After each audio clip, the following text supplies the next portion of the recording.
Hey guys, this is Brett from YourPBFriend.com, and this is a segment we like to call Brett the Tech, where each week I'll be tackling a new tech-related subject.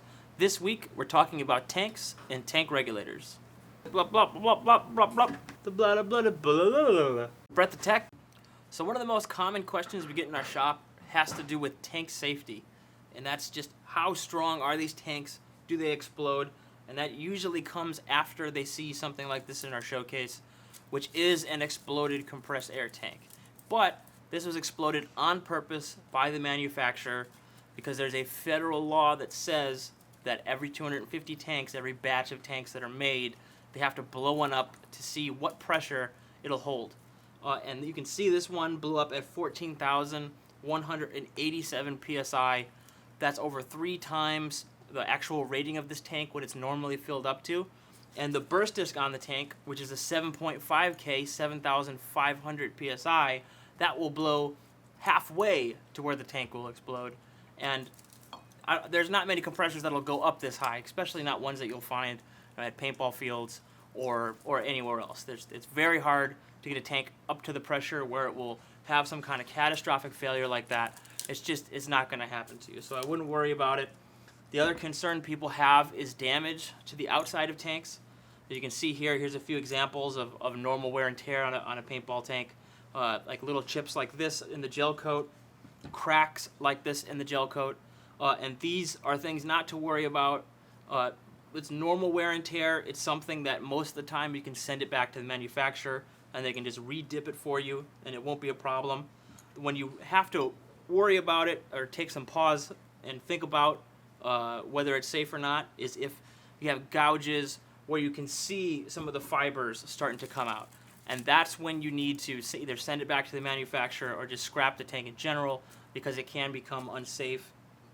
The only time when one of these tanks can become extremely unsafe is when you have a little leak through the fill nipple and somebody tells you to put some oil inside there to try to get rid of the leak. Do not do this. It is very, very, very dangerous. The reason is oil is a petroleum product, which means that under the right conditions, it can become flammable. And just like any other petroleum product, when you put it under pressure, extreme pressure, like in a diesel engine, for example, you can get it to ignite. And that's around 2,000 psi where that'll happen, and these tanks go up to 4,500. So if you had a good amount of oil inside this tank and you pressurized it over 25,000 or 2,500 psi, you can have a catastrophic failure of this tank. And that is just something you do not want to deal with. It is very dangerous. So please, please, please do not put oil inside the fill nipple. You can use a little bit of oil or other Dow 33 based lubricants that have been cut down with oil when it comes to your pistons and your internals inside the regulator. That's because the air is shooting out. None of that oil is going to get back into the system. The only place where it can get into the system is through that fill nipple. So if you have a leak here, change it. Change the entire fill nipple assembly, change the O-ring in it, do anything other than putting oil in it because that is when these can become dangerous. Otherwise, they are extremely safe. You can boost them very, very high and they're not going to have some kind of catastrophic failure on you. So I wanted to show you a few of the most common leaks and their causes that will happen with compressed air tanks. One of the most common is a leak that happens in between the bonnet and the main reg body, or a leak out of one of the bleed holes in one of the regs. If your reg has a bleed hole in it, it'll be caused by the same thing 90% of the time.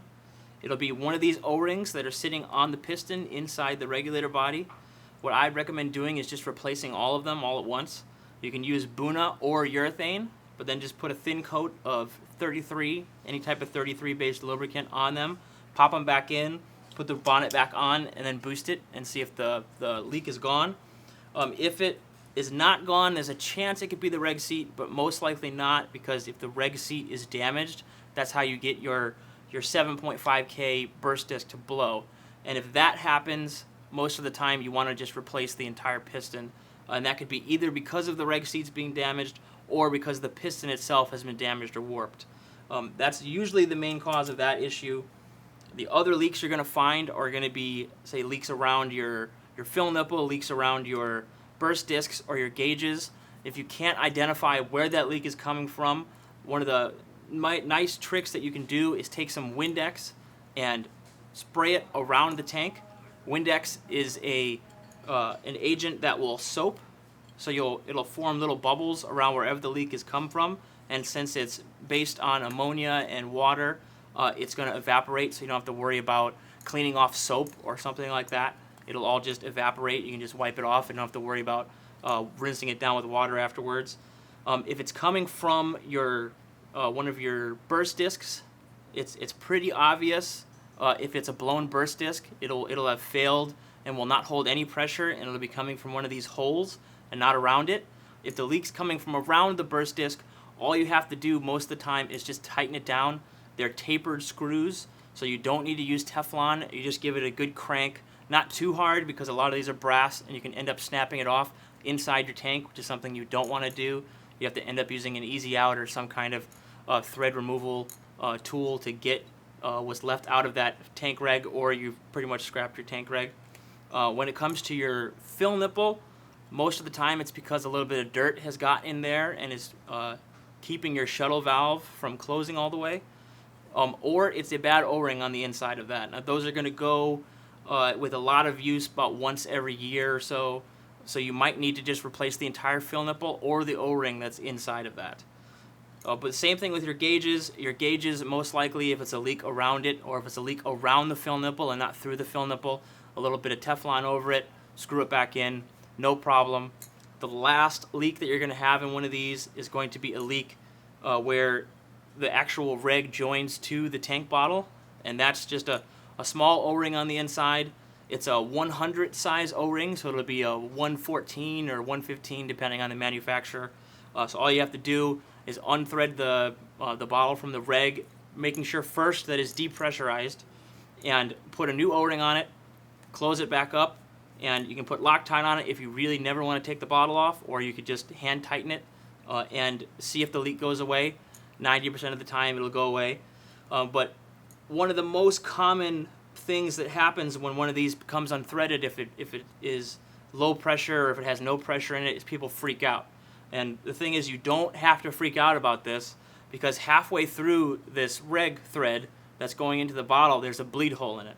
And that bleed hole is not going to allow you to fully take the tank off before it depressurizes all the pressure within inside the bottle. So do not freak out about this. It's not going to catastrophically fail. If your bottle becomes a little bit unscrewed on you, it's not going to just come flying off. The extreme pressure inside the tank locks the threads together, locks the thread bottle to the reg, so it's not just going to come flying off on you. These things are very safe. There's tons of secondary safety mechanisms inside these that'll keep you from having some major malfunction, some sort of problem that would lead to some kind of injury. So don't freak out. It's not going to become a rocket. So another common question we get in the shop all the time has to do with hydro testing. When should I get my tank hydro tested? And the way you find out is on every tank is going to be a date. This one is 06 of 2014. That's the birth date of the tank. That's when the tank was originally manufactured. And what you do is you add 5 years to whatever that date is. So this tank is going to be out of date in 06 of 2019. That means that it needs to be rehydro tested. And what hydro testing actually is they take the tank, they fill it up with water, and then they stick it in a pressure vessel, basically, and they pressurize it up to 7,500 psi, right up to where that 7.5K burst disc is, and they see if the tank expands over where it's supposed to be for its particular rating. And on this tank, this one has an REE, which basically tells the hydro tester where or how far the tank can expand before it is unsafe.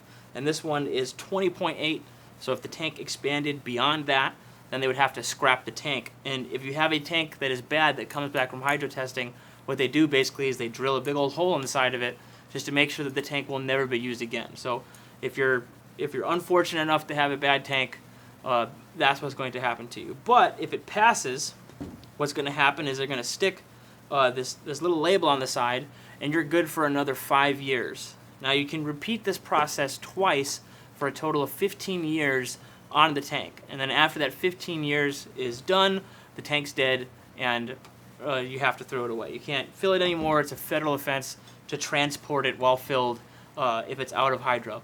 When it comes to the steel compressed air tanks, these, you can get them rehydro tested, but these tanks are usually around $50, right around $50, $60, and to get it rehydroed is around 40 to 45, sometimes 35 if you can get a really great deal.